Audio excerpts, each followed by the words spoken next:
अगर मैं तुझे एक सेब दूं, एक और सेब दूं, एक और सेब दूं तो कितने हो जाएंगे? टीचर ने क्लासरूम में बच्चे से पूछा तो बच्चे ने कहा मैडम 4।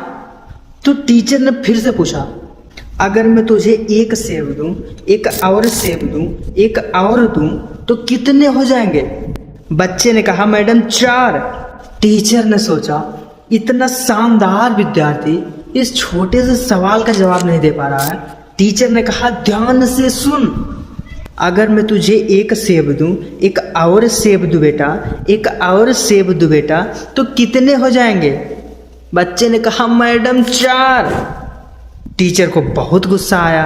उसने कहा सवाल को ट्विस्ट करते हैं। तो बेटा अगर मैं तुझे एक संतरा दूं, एक और संतरा दूं, एक और संतरा दूं तो कितने हो जाएंगे? तो उसने कहा मैडम बहुत आसान है, 3। कहा ये क्या? फिर उसने फिर से पूछा अगर मैं तुझे एक सेब दूं बेटा, एक और सेब दूं बेटा, एक और सेब दूं बेटा तो कितने हो जाएंगे? तो उसने कहा मैडम 4। तो टीचर भन-भना गई। उसने कहा सेब 4 और संतरे 3 कैसे? तो बच्चे ने कहा क्योंकि मेरे बस्ते में एक सेब पहले से है। साथियों, कई बार बोलने वाला भी ठीक कह रहा होता है, सुनने वाला भी ठीक कह रहा होता है, लेकिन बात किसी को समझ नहीं आती। कम्युनिकेशन हमारे जीवन का सबसे महत्वपूर्ण हिस्सा है। मेरी बात कोई नहीं सुनता, मैं किसी को अपना बात समझा ही नहीं पाता। मैं कहता कुछ हूँ, लोग समझते कुछ हैं। क्या करूँ, कहाँ जाऊँ? अगर आपके साथ भी कुछ ऐसा हो रहा है तो आज का वीडियो कमाल कर देगा आपकी ज़िंदगी में। आपने देखा होगा, कई बार देखा होगा दोस्तों कि कई लोग जब बात कर रहे होते हैं और सही समय पर सही बात करके सामने वाले को इम्प्रेस कर लेते हैं। कुछ लीडर अपने सामने बैठे हुए इंसान को अपनी बातों से मंत्र मुग्ध कर देते हैं, जिससे उसका कहना लोग खुशी खुशी मान भी लेते हैं। ये सब बोलने की कला में माहिर रहते हैं। अगर आप इसमें कच्चे हैं तो आप परिवार में, सोसाइटी में, ऑफिस में कभी फेमस नहीं हो सकते। और तो और प्यार में भी सफलता की पॉसिबिलिटी थोड़ी कम है। मैं उसे कैसे समझाऊं कि मैं उससे कितना प्यार करता हूं? वो कुछ समझती ही नहीं है। अगर आप सेल्स की दुनिया में हैं तो वहाँ भी इफेक्टिव कम्युनिकेशन की बेहद ज़रूरत होती है, क्योंकि कहते हैं अगर आप कनेक्ट नहीं कर सकते तो आप कन्विंस भी नहीं कर सकते। अगर आप कनेक्ट नहीं कर पा रहे हैं तो कन्विंस भी नहीं कर सकते। अगर महात्मा गांधी जी उतने बड़े लीडर बने हैं तो कैसे? बिकॉज वो शब्दों से खेलना जानते थे। जब सोशल मीडिया का ज़माना नहीं था फिर भी लाखों लोगों की भीड़ उन्हें सुनने पहुंचती थी। विवेकानंद जी भी मास्टर थे कम्युनिकेशन में। दोस्तों, इस दुनिया में जितने भी क्रांति हुई है तो उनका ट्रिगर किसी न किसी शानदार बोलने वाले के हाथ में ही था। एग्जाम्पल देना चाहूँगा सचिन तेंदुलकर जी महान बल्लेबाज हैं इंडिया के, लेकिन वो प्रॉपर कप्तान नहीं बन पाए। क्यों? क्योंकि वो प्रॉपर कम्युनिकेट नहीं कर पाए। साथियों, एक्सपेरिमेंट से जाहिर हो चुका है कि जो लोग बात करने की कला में परफेक्ट होते हैं वो लोग बहुत ही तरक्की करते हैं। तो आज के इस वीडियो में मैं शब्दों के माया जाल और उसके सही जगह उपयोग करने के तरीकों के बारे में बताऊंगा।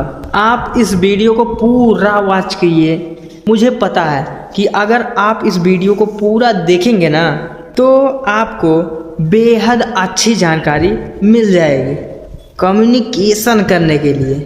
दोस्तों, ईश्वर ने हमें 2 कान और 1 मुंह दिया है ताकि हम सुने ज़्यादा, बोले कम। ये कभी मत भूलना कि बोलना मुंह का पार्ट टाइम काम है। इसका मुख्य काम खाना खाना और पानी पीना है। लेकिन लोगों ने मुंह का मुख्य काम बोलने का बना दिया है। भाषा की सबसे बड़ी प्रॉब्लम ये है कि हम जो बात दूसरों तक पहुंचाना चाहते हैं वो सामने वाले व्यक्ति को उसी स्वरूप में, उसी अवस्था में नहीं पहुंच पाती। हम लोगों के दिमाग के डिक्शनरी में शब्दों के अलग अलग मतलब होते हैं। कंप्यूटर का एग्जाम्पल उठा के देख लीजिए। आप कुछ वर्ड टाइप करते हैं जो कंप्यूटर के डिक्शनरी में है ही ना, तो नीचे एक लाइन आ जाती है खटाक कि कुछ गलत हो रहा है, उसके नीचे एक लाइन आ जाती है, आती है कि नहीं? हाँ। तो ऐसे ही हमारी दिमाग की डिक्शनरी में जो शब्द नहीं होते हैं, जो शब्द क्या, कई शब्द नहीं होते, तो कई बार हम लोग उसका गलत मतलब निकाल लेते हैं। अब मान लीजिए आप कहना चाहते हैं कि ये लड़का बड़ा बदमाश है। अब बदमाश से आपका क्या मतलब है?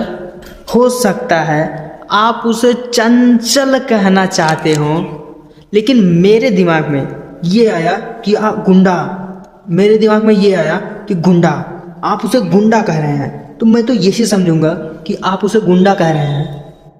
हो गया ना फिर गड़बड़?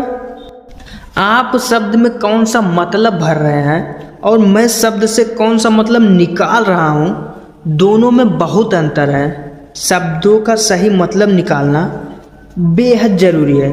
साथियों, कोई चीज़, अगर कोई शब्द हमें मिलता था जो हमें समझ में नहीं आता था, तो हम सबसे पहले कहाँ जाते थे? डिक्शनरी में जाते थे। डिक्शनरी में जाके ढूंढते थे, फिर उसके बाद मतलब समझते थे। कभी कभी तो फिर भी मतलब समझ में नहीं आता था। साथियों, जब आप शब्दों का इस्तेमाल करते हैं तो उसका बड़ा ही रिस्क होता है कि शब्दों का कहीं गलत मतलब ना निकल जाए। इसीलिए शब्दों का सही मतलब ज़रूरी है। लैंग्वेज मेरे विचार को मेरे दिमाग से आपके दिमाग तक बिना ऑपरेशन किए पहुंचाने का साधन है। कहते हैं एक शादी में एक आदमी गया था जो बहुत देर से खा रहा था, तो किसी ने उससे पूछा कि कब तक खाओगे भाई? उसने कहा मैं खा खा कर खुद ही दुखी हो गया हूँ, लेकिन क्या करूँ, कार्ड में जो लिखा है कि खाने का समय 7 बजे से 10 बजे तक है, इसीलिए मैं खाता ही जा रहा हूँ। दुनिया में 6 अरब भाषाएं हैं, लेकिन भारत में हर 50 किलोमीटर में साथियों बोली बदल जाती है। हर कोई अपने तरीके से सोचता है और बात करता है। संता और बंता एक कैंप पर गए। सुनिए, एक बहुत गजब कहानी सुनाता हूँ। संता और बंता एक कैंप पर गए। रात में बंता ने संता को जगाया और बोला कि जाग, ऊपर देख के बता कि तुझे क्या दिखाई दे रहा है। संता ने दिमाग पर जोर डाला और जो जवाब दिया वो काबिले तारीफ है।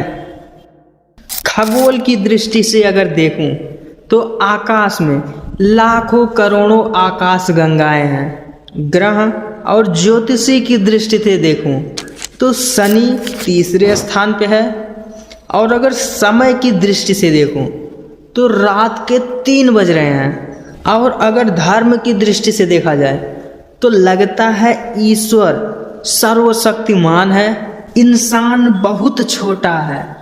और मौसम की दृष्टि से देखा जाए तो बेटा कल मौसम बहुत सुहाना होगा।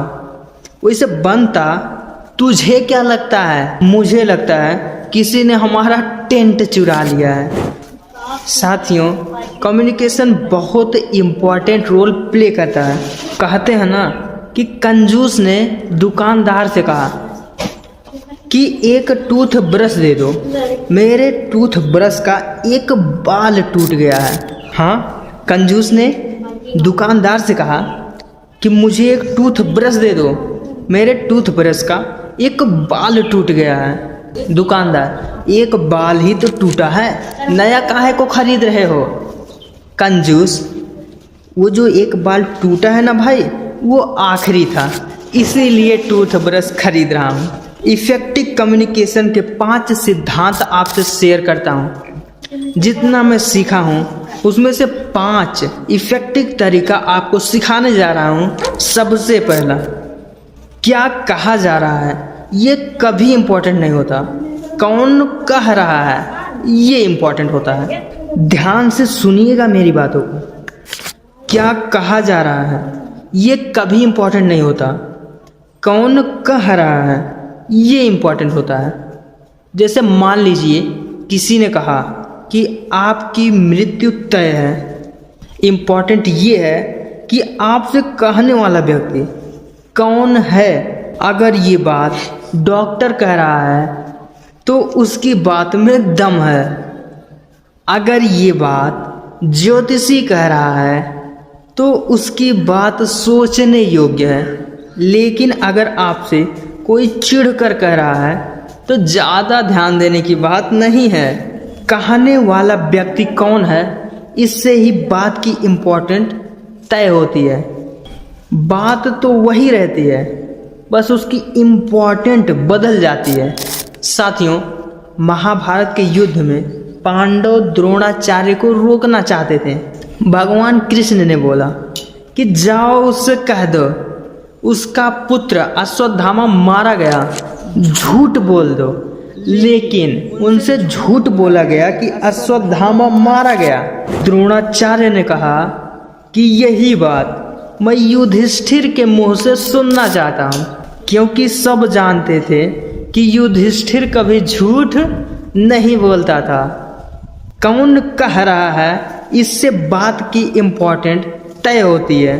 दूसरी सबसे बड़ी बात जो आपको बताना चाहता हूँ कि कोई भी बात कहाँ कही जा रही है, स्थान की इम्पोर्टेंस है, प्लेस की इम्पोर्टेंस है, जगह की इम्पोर्टेंस है।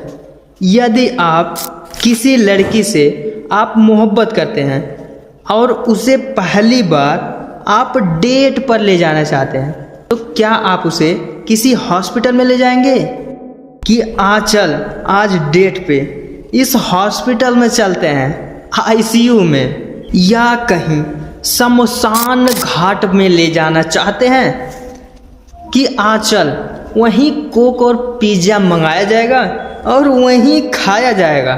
नहीं, आप ऐसा कभी नहीं करेंगे, क्योंकि जगह बहुत इम्पोर्टेंट रोल प्ले करता है। आप किस जगह पे बात बोल रहे हैं उस जगह का वैल्यूएंस है। आप ऐसी जगह चुनेंगे जहाँ बहुत अच्छी म्यूजिक चल रही हो और माहौल में ही रोमांस हो, तो बात करने का वजन बढ़ जाता है, बात करने का इम्पोर्टेंस बढ़ जाता है। आप किसी से सीक्रेट बात करना चाहते हैं तो आप उससे कहते हैं आ जाइए तना कोने में चलते हैं, बात करते हैं, कोने में बात करते हैं। सीक्रेट बात है, कोने में चलें। आप खुलकर बात नहीं करते हैं। जगह की इम्पोर्टेंस है। फुटपाथ पे कोल्ड ड्रिंक 20 रुपए की और 5 स्टार होटल में 200 रुपए की, क्योंकि जगह का इम्पोर्टेंस है। तीसरी सबसे इम्पोर्टेंट बात आपसे बताना चाहता हूँ, अगर कोई भी बात आप कह रहे हैं तो क्या वो कॉन्फिडेंस एक्साइटमेंट के साथ कही जा रही है, उसकी ग्रेविटी बढ़ जाती है।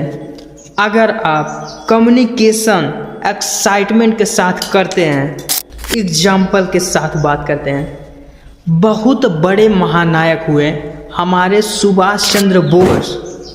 उनका एक फेमस डायलॉग है, तुम मुझे खून दो मैं तुझे आज़ादी दूंगा। तो आप अंदाज़ा लगा सकते हैं कि लोगों ने अपनी नसें काट ली, अपनी ज़िंदगी दांव पे लगा दी नेताजी के कहने पर।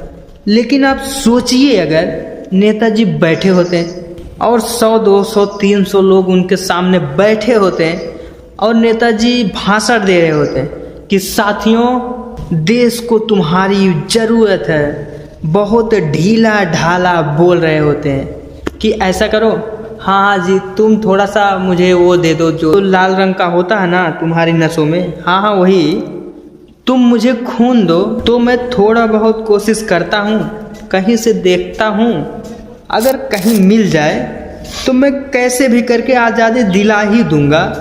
क्या कोई साथ देता? नहीं। नेताजी अपने आंखों में खून उतार के बोलते हैं कि साथियों देश को तुम्हारी ज़रूरत है, तुम मुझे खून दो, मैं तुम्हें आज़ादी दूंगा। लोगों ने अपनी नसें काट ली, अपनी ज़िंदगी दांव पे लगा दी। कम्युनिकेशन का सबसे इम्पॉर्टेंट रोल कि आप अपनी बात एक्साइटमेंट के साथ कह रहे हो या नहीं। चौथी सबसे इम्पॉर्टेंट बात आपको बताऊं, आपका दिल खुश हो जाएगा। ध्यान से सुनिए। जब भी आप किसी को सुनते हैं ना तो ध्यान से सुनिए। और मेरा फेवरेट डायलॉग है, कभी भी रिएक्ट नहीं, रिस्पॉन्ड कीजिए। लोग ना बहुत जल्दी सुनते हैं, बहुत जल्दी रिएक्ट कर देते हैं। वो सुनने के लिए नहीं सुनते, वो जवाब देने के लिए सुनते हैं। एक आदमी को तार मिलता है कि संता तुम्हारी बेटी मर गई है, तो संता 100वीं मंजिल से कूद जाता है। 50वें मंजिल से आते आते उसे याद आता है मेरी तो कोई बेटी ही नहीं है। और 25वें मंजिल तक आते आते उसे याद आता है कि मेरी तो अभी शादी ही नहीं हुई है। और 10वें मंजिल तक आते आते उसे याद आता है कि मैं संता नहीं, मैं तो बनता हूँ। ध्यान से सुना नहीं, रिएक्ट किया, रिस्पॉन्ड नहीं किया। ध्यान से सुनिए। और 5वीं सबसे इम्पॉर्टेंट बात इफेक्टिव कम्युनिकेशन की टोनी। जो टोन होता है ना वो बहुत ही इम्पॉर्टेंट रोल प्ले करता है इफेक्टिव कम्युनिकेशन की। बड़ी बड़ी लड़ाइयाँ हो जाती हैं रॉन्ग टोन की वजह से।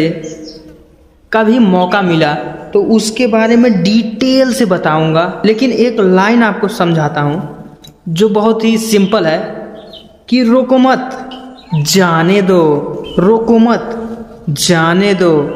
मत पे मैंने फुल स्टॉप लगाया, कॉमा लगाया। लेकिन इसी लाइन को मैं अगर ऐसे बोलूं, रोको मत जाने दो, रोको मत जाने दो, तो इस बात के मायने बदल जाते हैं।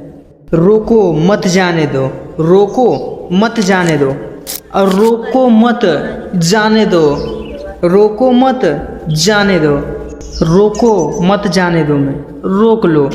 लाइन वही है, मायने बदल जाते हैं, अर्थ बदल जाते हैं। कहाँ आपको रुकना है, कहाँ आपको टोन को नीचे करना है, कहाँ टोन को ऊपर करना है, लाइन वही है, बस मायने बदल जाते हैं। एक पति और पत्नी गोलगप्पे खाने गए थे, तो पत्नी ने कहा और, तो पति ने कहा नागिन खा ले, और पत्नी ने एक खींच के दिया कान पे, नागिन हूँ मैं।